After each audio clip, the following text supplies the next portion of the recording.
Siapa yang tak asing dengan Orde Baru?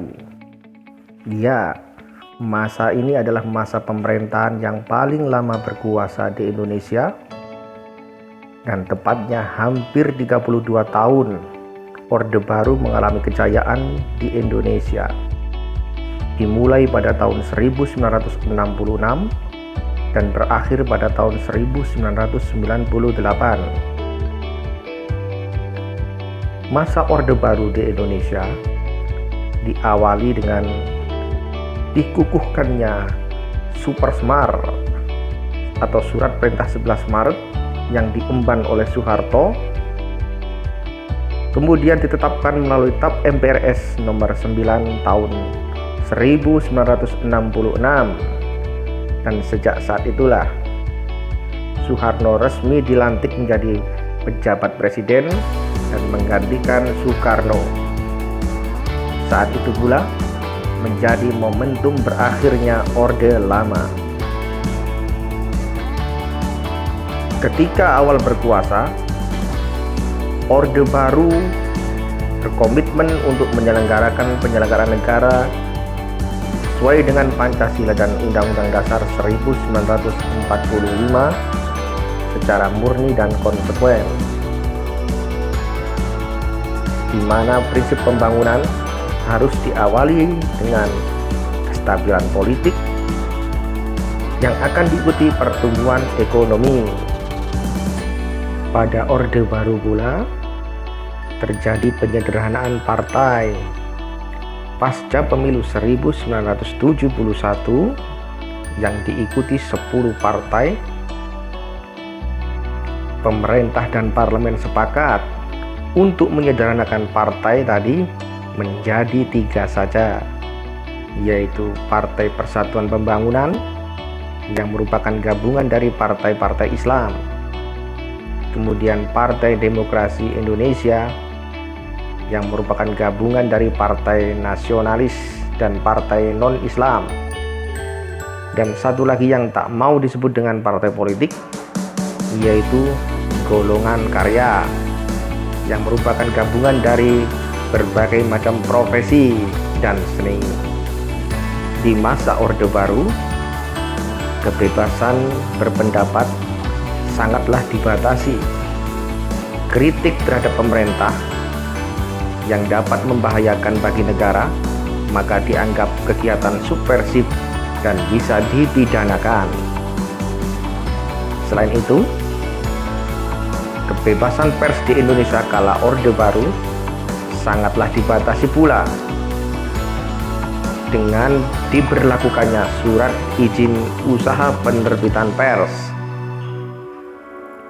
Bagi media-media yang dikatakan anti dengan pemerintah, kritis dengan pemerintah, dan kerap mengkritik pemerintah, maka tak segan-segan pemerintah bisa mencabut surat izin usaha penerbitan pers.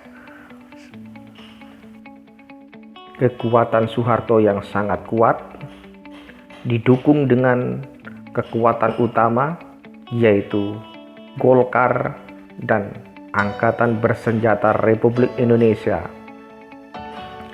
Di masa Orde Baru, pemilihan umum yang diselenggarakan mulai tahun 1971 sampai dengan 1997 maka melahirkan Golkar sebagai pemenang dengan angka yang cukup jauh dari lawan-lawannya. Kondisi seperti ini membuat pemerintahan Soeharto sangatlah kuat karena setiap kebijakan selalu didukung parlemen dan nyaris tanpa adanya kontrol kritik dari parlemen.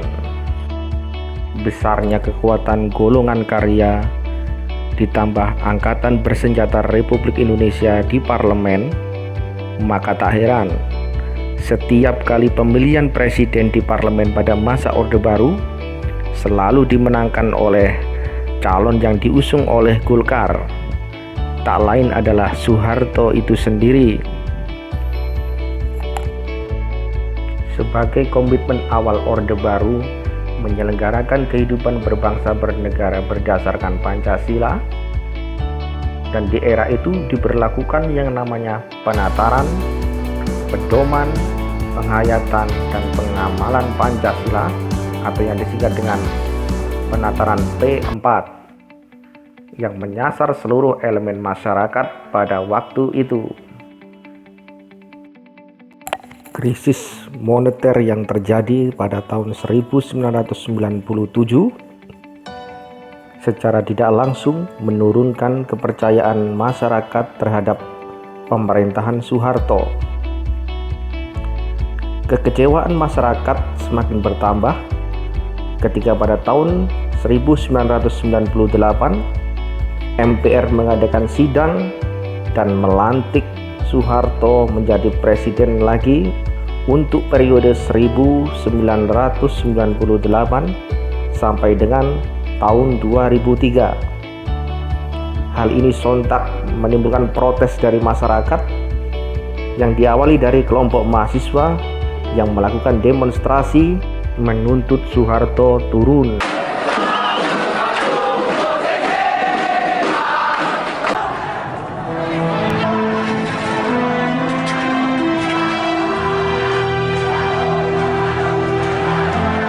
Telah dengan sungguh-sungguh memperhatikan pandangan pimpinan Dewan Perwakilan Rakyat dan pimpinan fraksi-fraksi yang ada di dalamnya, saya memutuskan untuk menyatakan berhenti dari jabatan saya sebagai Presiden Republik Indonesia terhitung sejak saya bacakan pernyataan ini pada hari ini.